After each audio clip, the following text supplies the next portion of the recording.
En este mismo momento, el ejército ruso se retira de Crimea y hay un cerco en la región de Sumy. Putin se equivocó en sus cálculos y lo pagó caro. Se consume el fragmento ardiente de un buque insignia. Las Fuerzas Armadas de Ucrania triunfan. 33.000 drones irrumpen. Estados Unidos ha enviado un refuerzo de gran potencia a Ucrania. Al Kremlin se le cayó la mandíbula. La OTAN está acorralando a Rusia. El Cáucaso le dijo no a Moscú. De todo esto hablaremos en nuestro programa Punto Infernal. Ha sucedido. Rusia está retirando fuerzas de Crimea y en el frente huyen directamente de sus posiciones. Triunfo de las Fuerzas Armadas de Ucrania en la región de Sumy. La sartén del frente está más candente que nunca. El poder de nuestros ataques está diezmando a los rusos. En la retaguardia enemiga ha llegado ese punto de ebullición.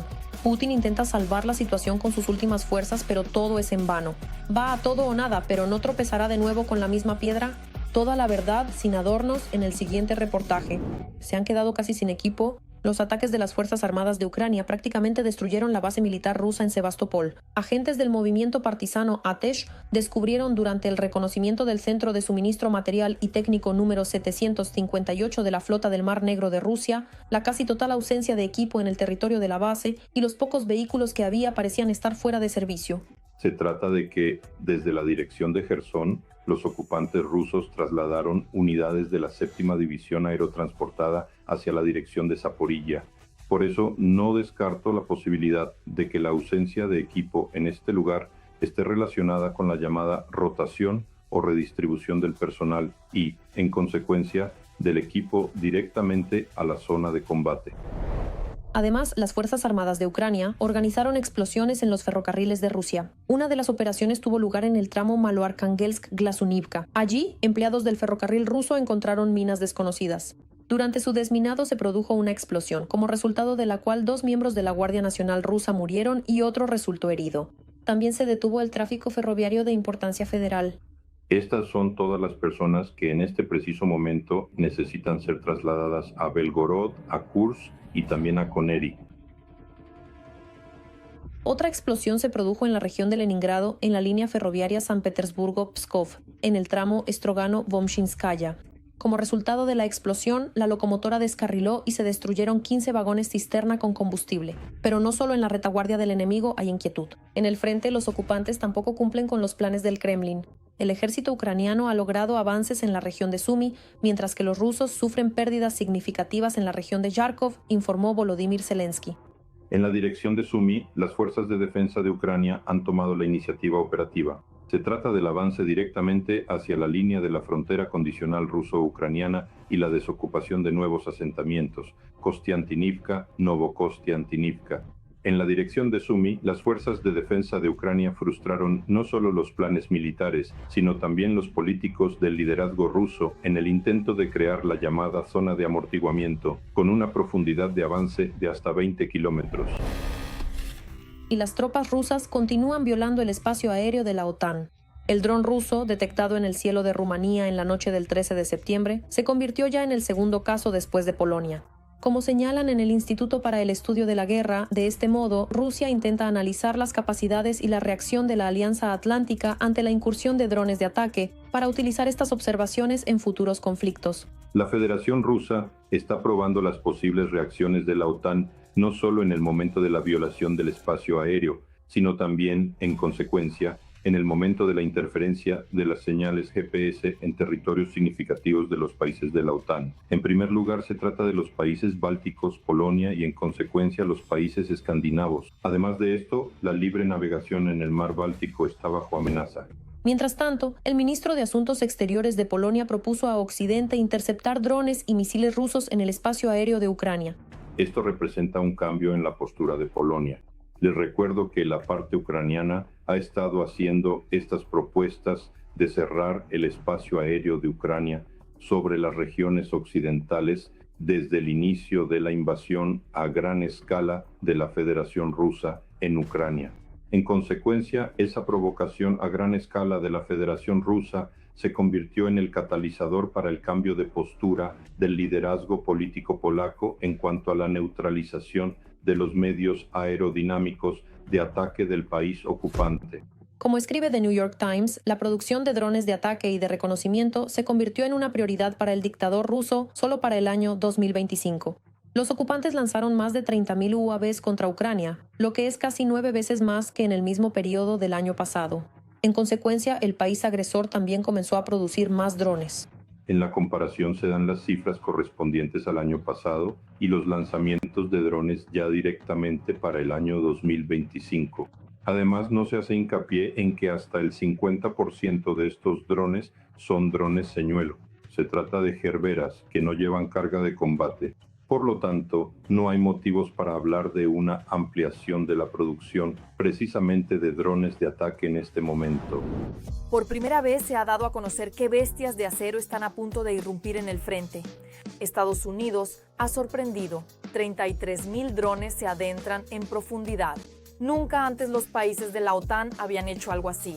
Impactante. Polonia está construyendo un muro de drones. Esto es un verdadero avance. La guerra de tecnologías ha comenzado. ¿Qué desarrollos ya están listos para ser utilizados y cuán rápido podrán destruir el poderío militar de Rusia? De esto hablaremos en un momento. Estados Unidos entregará a Ucrania 33.000 drones con inteligencia artificial para finales de 2025. Para ello se asignarán $2.000 millones. Según informa el Financial Times, estos drones autónomos han sido desarrollados por la empresa estadounidense-alemana Auterion y pueden reforzar significativamente las capacidades de combate de las Fuerzas Armadas de Ucrania. Estos drones son resistentes a los sistemas de guerra radioelectrónica y pueden identificar objetivos en tiempo real. Los sistemas permitirán que los drones formen enjambres, donde un solo operador podrá controlar un grupo de aparatos, coordinando ataques a las posiciones enemigas en tiempo real sin intervención externa. La tecnología selecciona automáticamente estrategias para superar las defensas enemigas y responde a nuevas órdenes o datos de inteligencia. Los analistas llevan algún tiempo diciendo que precisamente los enjambres de drones controlados por inteligencia artificial serán el nuevo avance en la guerra y cambiarán por completo sus reglas. Los desarrolladores ucranianos ya están experimentando activamente con enjambres. Según el cofundador de la empresa Kyiv-Vita Swarmer, Sergei Kupriyenko, esta tecnología se ha utilizado en más de 82.000 operaciones de combate. Estamos construyendo un sistema que controla diferentes tipos de drones, que los gestiona simultáneamente de manera eficiente y que realiza de forma correcta y eficaz aquello que resulta difícil para las personas. Es decir, no intentamos reemplazar completamente a las personas, realmente queremos y aspiramos a complementar a las personas allí donde la inteligencia artificial lo hace muy bien. En 2026 habrá un auge tecnológico y los robots ya empezarán a aliviar la carga de la infantería. Sin embargo, no la reemplazarán. En la guerra llegará el momento en que los robots de combate lucharán entre sí. Así lo afirma el comandante de la primera unidad en Ucrania de complejos robóticos terrestres de asalto de la Tercera Brigada de Asalto, Mykola Sienkiewicz, con el indicativo Makar. Estos complejos robóticos terrestres ya se utilizan activamente en el frente para logística, evacuación y operaciones de asalto, permitiendo a las Fuerzas Armadas de Ucrania mantener su capacidad de defensa sin poner en riesgo innecesario a los soldados. Makar contó que la implementación de estos sistemas comenzó hace 1 año y medio, inicialmente para apoyar a la infantería, y que actualmente la brigada cuenta con 2 compañías de complejos robotizados, con pelotones en cada batallón. Los desarrollos ucranianos, a diferencia de los costosos extranjeros, están adaptados al frente gracias a la rápida retroalimentación de los militares, y no tienen análogos en el mundo en cuanto a la eficacia de su uso. El costo de un complejo logístico terrestre robotizado de capacidad de carga media varía entre $5 y $15.000. Esto es sumamente barato en comparación con la maquinaria y las vidas humanas que no tienen precio. Las estadísticas son impresionantes. Una unidad de la brigada transporta 300.000 kilogramos de carga al año. Esto equivale a unos 800 kilogramos al día, lo que durante la noche podrían transportar 41 infantes con 20 kilogramos cada uno, pero con un gran riesgo de bajas. Y 2 complejos robóticos terrestres con tripulación los reemplazan a todos. Aunque estos complejos se implementan de manera sistemática en brigadas como la 93, la 92 o Jartilla, donde existen puestos regulares, algunas unidades, según dice el militar, ignoran las tecnologías debido a enfoques soviéticos obsoletos, poniendo en riesgo a las personas. Los rusos también están dominando los complejos robóticos terrestres, pero la magnitud está oculta. Según Sienkiewicz, el desarrollo no reducirá la necesidad de personal. El Infante seguirá siendo la base, pero los robots aliviarán la carga, asumiendo la logística y la evacuación en lugar de los BMP o BTR. Creo que el año 2026 nos lo mostrará claramente, como sucedió con los vehículos aéreos no tripulados, como está ocurriendo ahora con los FPV, cuando ya hay una guerra entre drones en el cielo. Algunos drones intentan derribar a otros.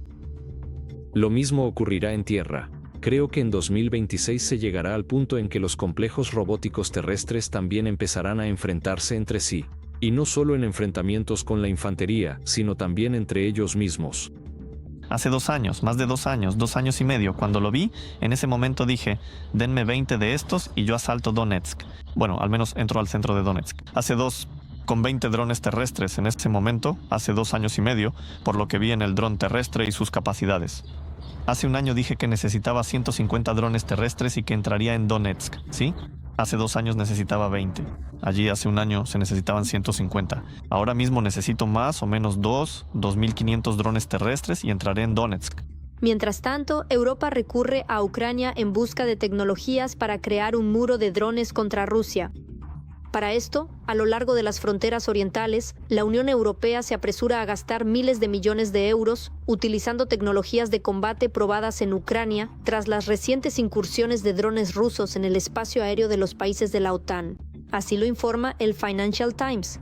La OTAN depende de costosos cazas y misiles para interceptar drones baratos. Para cubrir esta brecha, Bruselas ha instado a las capitales de los países miembros a utilizar fondos de la UE para compras conjuntas de sistemas que han demostrado su eficacia en Ucrania, en particular sensores acústicos para detectar los Shahed por su firma sonora, ya que los radares estándar no pueden hacer frente a objetivos de vuelo bajo. La presidenta de la Comisión Europea, Ursula von der Leyen, anunció la creación de una alianza de drones con Kiev. Esto fue respaldado con un crédito de 6.000 millones de euros provenientes de los ingresos de los activos rusos congelados. Se trata de 2.500 a 3.000 millones de euros anualmente, para convertir la inventiva ucraniana en una ventaja en el campo de batalla y para una industrialización conjunta. Actualmente, Ucrania produce hasta 4 millones de drones al año y planea duplicar esa cifra, por lo que compartirá su know-how a través de la plataforma Brave Tech, donde startups europeas y ucranianas probarán tecnologías en el frente. La OTAN ha preparado una respuesta impactante para Rusia. La misión Centinela del Este ha escaldado a Putin como agua hirviendo. Los países se han unido y se preparan para hacerlo. Putin no le quita la vista de encima a los países de la alianza. Se avecina algo terrible. Polonia está al límite. En el Kremlin están ideando un plan astuto de acción, pero vaya problema. Parece que de repente todos los planes se han venido abajo. ¿Podrá la OTAN presionar a la Federación Rusa hasta el final? De esto hablaremos en un momento. España, Italia, el Reino Unido y Suecia anunciaron su adhesión a la iniciativa de la OTAN Centinela del Este, en la que ya participan Dinamarca, Alemania, Francia y Chequia. Esto significa que en el seno de la Organización del Tratado del Atlántico Norte habrá un programa específicamente separado que será financiado y organizado directamente por los países miembros, teniendo en cuenta las amenazas actuales y muy reales provenientes de la Federación Rusa. Todo esto ocurre como resultado de un incidente en el que decenas de drones rusos violaron el espacio aéreo de Polonia. El comportamiento imprudente de Rusia es extremadamente peligroso. Rusia ha violado el espacio aéreo de la OTAN, por lo que debemos demostrar claramente nuestra determinación y nuestra capacidad para defender nuestro territorio. Y precisamente para eso está destinada la operación Guardián del Este. La adhesión de nuevos países al Guardián del Este es positiva, pero ¿es solo una señal política o un real fortalecimiento de las capacidades de combate de la OTAN? Es una señal política de que al menos la parte europea de la OTAN está unida y preparada para responder de manera coordinada a las amenazas militares provenientes de la Federación Rusa y de otros lugares. Pero por otro lado, como ya mencioné antes, es una oportunidad real, considerando todo el peligro que representa la Federación Rusa de experimentar una guerra moderna y estar preparados para ella. A pesar de muchos años de un enfoque cauteloso y acciones limitadas, la OTAN ahora demuestra su disposición a actuar con mayor determinación. Y lo más importante es que Ucrania puede ayudar en esto. Por eso ahora se van a ampliar las producciones de sistemas antidrones en el territorio de Ucrania. Comienzan a funcionar de manera más eficaz los programas conjuntos entre los países de la Unión Europea y la OTAN por separado, sí, en el marco de esta iniciativa llamada Guardián del Este, para que también en el territorio de Ucrania se lleve a cabo la formación correspondiente del personal y se amplíe la producción. Y, digamos, la frontera de la OTAN, la frontera oriental de la OTAN en Polonia, esté protegida al máximo. Estas acciones decididas de la OTAN también tienen ciertos aspectos positivos para Ucrania. En efecto, los polacos han comprendido el peligro real que representa la Federación Rusa y se han centrado en la cooperación precisamente con Ucrania para contrarrestar estas amenazas. Porque las amenazas de la Federación Rusa son absolutamente iguales para Polonia, Ucrania, la OTAN y la Unión Europea. Y cuanto más sincronizadas estén nuestras respuestas, cuanto más preparados estemos juntos para responder a la amenaza rusa, más fuerte y segura será la seguridad europea. Sin embargo, mientras en Rusia aseguran que nadie planeaba una agresión contra Polonia, en el propio país todos lo entienden perfectamente. No creemos en 20 errores en una sola noche. Pero ahora, en Polonia, sin duda estarán esperando a los drones rusos. Pero ¿se atreverá el Kremlin a repetir provocaciones enviando sus drones a países de la OTAN? Se puede decir que la Federación Rusa ha alcanzado sus objetivos, ha abierto para sí misma un horizonte de posibilidades y de hecho ha reducido ese umbral de dolor y la capacidad de percibir alguna acción por parte de los países que antes se consideraba absolutamente, sí, como una escalada, pero que ahora ya se percibe como algo por debajo del umbral. Por eso creo que en el futuro la Federación Rusa continuará con este tipo de incursiones. Sin embargo, en el Kremlin no logran calmarse de ninguna manera. Ahora amenazan a Polonia con una partición debido a las declaraciones sobre la creación de una zona de exclusión aérea sobre Ucrania. Incluso lograron dibujar un mapa. Y aún después de todo esto, el Kremlin no detiene sus amenazas y provocaciones. Es muy posible que ahora Rusia opte por reducir este tipo de acciones, pero trasladándolas al ámbito político-diplomático. Entonces, ¿qué ha demostrado Rusia? Rusia ha demostrado en esencia que ha clavado una cuña entre Europa y Estados Unidos y ha puesto a prueba la seguridad de la OTAN. Se ha comportado bastante mal y aún no está claro si Estados Unidos está dispuesto a cumplir, en caso de ser necesario, con el quinto encuentro. El 14 de septiembre, el presidente de Polonia también firmó una resolución autorizando la presencia en el país de tropas extranjeras de los Estados miembros de la OTAN. De manera urgente, Crimea sorprendió con buenas noticias. Destrucción total de la flota rusa. Los barcos desaparecen.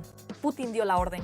El video de la vergüenza rusa, Budanov evaluó. La cuenta ya va por varias decenas de barcos destruidos. Ya son 20. Los próximos ataques ya están planeados. ¿Podrán finalmente acabar con el poder del enemigo? No se lo pierdan a continuación. En estas imágenes, la flota del Mar Negro de Rusia en la ocupada Sebastopol. Allí hace unos días una unidad de la Armada de Ucrania asestó un golpe certero al nodo de comunicaciones enemigo. La comunicación es el control de las tropas. De hecho, es uno de los elementos principales de la conducción de la guerra. Esta está lejos de ser el último objetivo que hay en Crimea, además de que allí hay logística, todavía hay elementos de mando, porque a pesar de que la mayor parte de la flota ha sido retirada de su base principal en la Crimea temporalmente ocupada, eso no significa que los órganos de mando no puedan seguir permaneciendo allí. Entre los objetivos enemigos cazados por nuestros combatientes se encuentra el buque ruso MPCV-07. Su unidad especial de la GUR lo alcanzó en el Mar Negro en el momento en que realizaba tareas de reconocimiento radioelectrónico y patrullaba los accesos a la bahía de Novorossiysk. Dañaron las antenas, radares, radios de reconocimiento. Esto necesitará algunas reparaciones. El barco estará fuera de servicio durante un periodo de tiempo determinado. Es decir, el comandante de la flota del Mar Negro tiene menos fuerzas y recursos a su disposición para llevar a cabo las tareas. Tienen diferentes tareas, pero un solo objetivo, la guerra contra Ucrania. El bote fue alcanzado por un dron de fabricación ucraniana, según informa la inteligencia militar, y llaman a este objetivo jugoso, porque el barco enemigo dañado cuesta alrededor de $60 millones. Los rusos lo pusieron en funcionamiento hace apenas 10 años. La embarcación es bastante grande, mide 73 metros de largo. Por sus dimensiones es prácticamente una fragata. Es un barco multifuncional, puede prestar asistencia a barcos y embarcaciones dañadas, puede realizar tareas de lucha contra catástrofes ecológicas y también puede llevar a cabo trabajos de buceo. Eso es oficialmente, pero en realidad la tarea principal de este barco es de sabotaje y reconocimiento. Estos barcos están equipados con complejos de buceo, vehículos operados a distancia, un hidrolocalizador para visión nocturna, medios de guerra electrónica y pueden utilizarse para inspeccionar el fondo marino. Estaba patrullando la rada precisamente para llevar a cabo el reconocimiento de nuestros drones marítimos. Pero bueno, de alguna manera nuestros militares lograron que no viera el dron. Y este dron FPV lo alcanzó. Esto hace que el enemigo sea más vulnerable e indefenso. El agresor solo tiene 4 de estos barcos y uno de ellos no volverá a estar operativo pronto porque la reparación es costosa y el Kremlin tiene cada vez menos fondos. Nuestras fuerzas de defensa planean seguir vaciando la tesorería enemiga con este tipo de ataques. Este es un trabajo sistemático de la Dirección Principal de Inteligencia, las Fuerzas de Seguridad y Defensa para debilitar el potencial de los territorios ocupados, en particular en Crimea. Lo que se refiere a las fuerzas y medios enemigos, los puestos de mando, nuevamente las fuerzas de defensa antimisiles y antiaérea y otros componentes, todo esto son cosas interrelacionadas entre sí. En general, desde el inicio de la guerra a gran escala, nuestros combatientes de la Dirección Principal de Inteligencia, el Servicio de Seguridad de Ucrania y la Armada han alcanzado más de 20 barcos de la flota del Mar Negro de la Federación Rusa, el barco más costoso que ha perdido Rusia, tanto en términos financieros como de imagen. Sigue siendo el crucero de misiles Moskva. Su valor supera los $700 millones y precisamente esas pérdidas obligaron a los ocupantes a esconder los restos de su flota desde la Crimea temporalmente ocupada. Estos buques de guerra ya han sido trasladados a Novorossiysk, Lyudmila, Sidulyaeva, Nosotros Ucrania, Maratón, Noticias Unidas. Sensación. La guerra en Ucrania ha roto definitivamente la influencia de Rusia en el Cáucaso. El Kremlin está perdiendo el control y esto es solo el primer paso hacia el colapso total. El presidente Aliyev muestra una decisión intransigente. Para Bakú, Moscú ya no es una autoridad y ahora esto es un verdadero golpe para Putin. El apoyo a las Fuerzas Armadas de Ucrania con municiones y armas se está convirtiendo en una realidad. Para el Kremlin es un shock doloroso que cambia las reglas del juego. Todos los detalles de esta resonante historia a continuación en el reportaje. Azerbaiyán podría levantar el embargo sobre el suministro de armas a Ucrania y enviar su equipo soviético al frente. Y en los medios de comunicación ha aparecido información de que en Azerbaiyán se está desplegando la producción en serie de municiones de artillería para Ucrania. En Azerbaiyán se ha acumulado una cantidad considerable de armamento, tanto de la época de la Unión Soviética como de las armas que Azerbaiyán compró preparándose para la desocupación de su territorio. Decir que allí hay muchísimas armas considerando la magnitud de nuestro frente y la escala de la guerra, por supuesto que no, eso sí. Pero para Azerbaiyán estas cifras son bastante sólidas e impresionantes. Después de que los rusos derribaran un avión azerbaiyano sobre Grozny y no reconocieran su responsabilidad por lo ocurrido, Azerbaiyán tomó el camino de la guerra. El presidente Aliyev se puso públicamente del lado de Ucrania y llamó a Rusia ocupante. Y creo que esto también está en sintonía con los anhelos del pueblo ucraniano de nunca aceptar la ocupación. Ese es el principal consejo. Eso es lo que hicimos nosotros. Creo que en el propio Azerbaiyán recuerdan perfectamente quién trajo la guerra a su tierra. Que formalmente sí, fue Armenia, sí, la ocupación de Nagorno-Karabaj, pero el pleno apoyo militar, político y financiero lo brindó precisamente la Federación Rusa. Y más aún. ¿Y quién controlaba el Nagorno-Karabaj ocupado a través de los pseudo-mantenedores de la paz? Pues los rusos. En el foro de la OCS en Pekín, Aliyev le dio la mano a Putin de manera muy fría y demostrativamente no quiso comunicarse con él. Fue un acto sin precedentes contra nuestro pueblo. No somos responsables del deterioro de las relaciones, respondemos de manera constructiva y legal, pero nunca toleraremos ningún signo o manifestación de agresión o falta de respeto hacia nosotros. En Rusia tampoco se quedaron atrás y comenzaron a reprimir brutalmente a los representantes de la diáspora azerbaiyana. Incluso mataron a 2 agentes de seguridad. Algunas de las víctimas tienen costillas rotas y hay quienes sufrieron lesiones en la columna vertebral y órganos internos. Si Azerbaiyán no hubiera intervenido, el número de víctimas podría haber sido cientos de veces mayor. En Bakú arrestaron a varios periodistas de un medio prorruso, acusándolos directamente de tener vínculos con el FSB y con la inteligencia rusa, y de realizar actividades de espionaje en el territorio de Azerbaiyán en interés de la Federación Rusa. Es decir, una especie de respuesta simétrica. Pero el verdadero golpe bajo fue la firma de la paz entre Azerbaiyán y Armenia en Estados Unidos. Ignoraron por completo a Rusia como socio y mediador permanente. La influencia de Rusia en el Cáucaso está desapareciendo. Armenia y Azerbaiyán se comprometen a cesar para siempre las hostilidades, abrir el comercio, establecer conexiones de transporte y relaciones diplomáticas, así como respetar la soberanía y la integridad territorial de cada uno. La Federación Rusa siente su debilidad en la posición y siente que, en esencia, no puede influir de ninguna manera en Aliyev ni en Azerbaiyán. Y vemos que ha comenzado a bombardear la infraestructura, la de gas, que utiliza Azerbaiyán ya en territorio de Ucrania, en la región de Odessa. Ahora Rusia ha comenzado a bombardear depósitos de petróleo y estaciones de distribución de gas azerbaiyanas en Ucrania. Por ahora, Azerbaiyán está brindando únicamente ayuda humanitaria a Ucrania, pero todo puede cambiar muy rápido.